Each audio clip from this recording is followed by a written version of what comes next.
Estevão Urbano, que faz parte da Sociedade Mineira de Infectologia.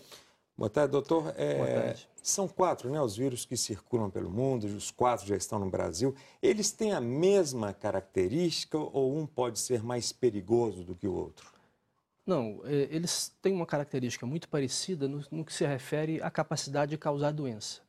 O problema, entretanto, é em relação aos vírus que ainda não circularam na população, porque encontram uma população menos imunologicamente preparada para responder a essa infecção.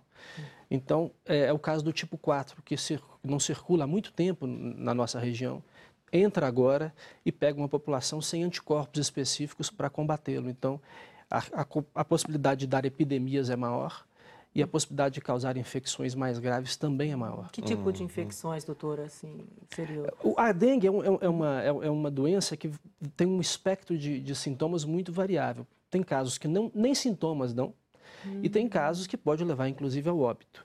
Então, dentro desse contexto, o tipo 4, por ainda não ter circulado com muita frequência na nossa região, ao chegar, pegando pessoas com pouca capacidade imunológica, tem condição com maior frequência de levar às formas mais graves. A pessoa fica mais debilitada, pode... As formas mais graves incluem, às vezes, inclusive, as formas hemorrágicas, não é? Que podem ser eventualmente fatais. Entendeu. Bom, o senhor pode resumir mais ou menos quais são os sintomas da dengue? A gente já vai chamar uma perguntinha de telespectador. Os sintomas são os clássicos, ali, dor no corpo. Febre, manchas no corpo, dores generalizadas, que vão no músculo, nas articulações, atrás dos olhos principalmente, e a pessoa tem um mal-estar incrível, muita prostração, inapetência, vontade de ficar só na cama, falta de energia para fazer as suas coisas. E, eventualmente, nos casos muito severos, que são, felizmente, a minoria, as formas hemorrágicas. A gente tem uma pergunta de Paulo Roberto Diniz, ele é consultor de vendas, vamos ver. A pergunta que eu tenho é que a pessoa, quando tem um sintoma da dengue, qual que é a medicação que ela deve tomar, qual que é a providência ou a medida que ela deve tomar para poder evitar uma medicação que venha causar algum dano à sua saúde? Bom, como a febre e a dor no corpo são muito importantes como sintomatologia, é importante que a pessoa tome analgésicos e antitérmicos. E dentre eles, os mais importantes e que podem ser usados sem risco são o paracetamol e também a dipirona. Não deve-se usar nunca, por aumento de risco de sangramento, a aspirina, o ácido acetil salicílico e também os anti-inflamatórios. É verdade que muita água também é muito bom? O grande problema da dengue é exatamente a perda de líquidos. Então, a hidratação vigorosa, ela é um preventivo das formas graves. Então, quanto mais líquido a pessoa beber, melhor. Vamos para uma pergunta agora de Marcelo Azevedo, ele é empresário. Vamos ver.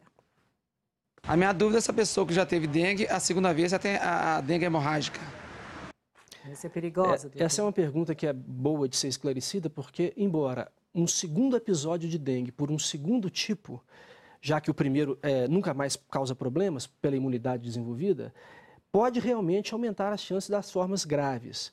Mas, ainda assim, só uma minoria das pessoas que têm uma segunda forma de dengue é que teriam essa possibilidade de ter essas formas graves. Toda pessoa picada pelo mosquito, ela que está com sintomas, ela pode ter dengue? 50% das pessoas que é contaminada não tem sintoma nenhum. E as outras 50% vão ter desde as formas mais leves e a minoria as formas graves. Por quê? Tem gente com mais resistência a isso? Como em qualquer infecção, existe uma necessidade de haver uma interação entre o vírus e a capacidade de resposta do hospedeiro. Então, aquela pessoa mais bem adaptada vai ter menos sintomas.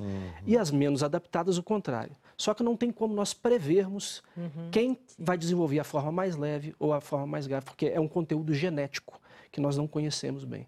Gente, tinha muita gente querendo fazer perguntas hoje na rua. Débora Helena de Arista tem uma pergunta para o senhor. Qual que é a diferença no tratamento da dengue hemorrágica para a dengue comum? O tratamento das duas. A dengue comum é hidratação e antitérmicos além do repouso. A dengue hemorrágica, ela necessariamente precisa de internação e é muito perigosa. Então, a gente tem que dar líquidos intravenosos e, às vezes, dependendo do nível de hemorragia, transfusões de sangue. Nos casos mais severos, oxigenação acessória, alguns indivíduos acabam precisando até de hemodiálise. Onde é que sangra, doutor, para a pessoa entender rapidamente? Ela pode sangrar no corpo todo. Ah, sim. Os locais mais comuns são o nariz, a boca, mas você pode ter hemorragia cerebral, você pode ter hemorragia dentro do abdômen e daí por diante. E quanto mais volumosa a hemorragia, maior o risco de óbito. Então, esses casos são tratados necessariamente em hospital. Vamos a mais uma pergunta agora do Elter dos Santos, que é vendedor, doutor. Em contato com a pessoa contaminada com o vírus da dengue, contato físico, há possibilidade de transmissão da doença? Não existe transmissão entre pessoas. Então, também é algo que é importante ser esclarecido para que esse mito seja quebrado.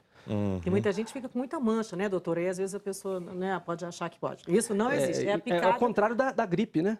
Da influenza, do H1N1, onde a transmissão é muito próxima de pessoa para pessoa, na dengue não tem essa Agora, questão. nós falamos da medicação, do analgésico, do paracetamol, do líquido, enfim, muita água, né?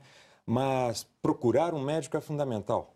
Porque o médico, no primeiro exame, ele vai saber se a pessoa tem risco para desenvolver as formas mais graves ou não. Tem determinadas nuances muito discretas que só o médico, na sua avaliação, vai detectar.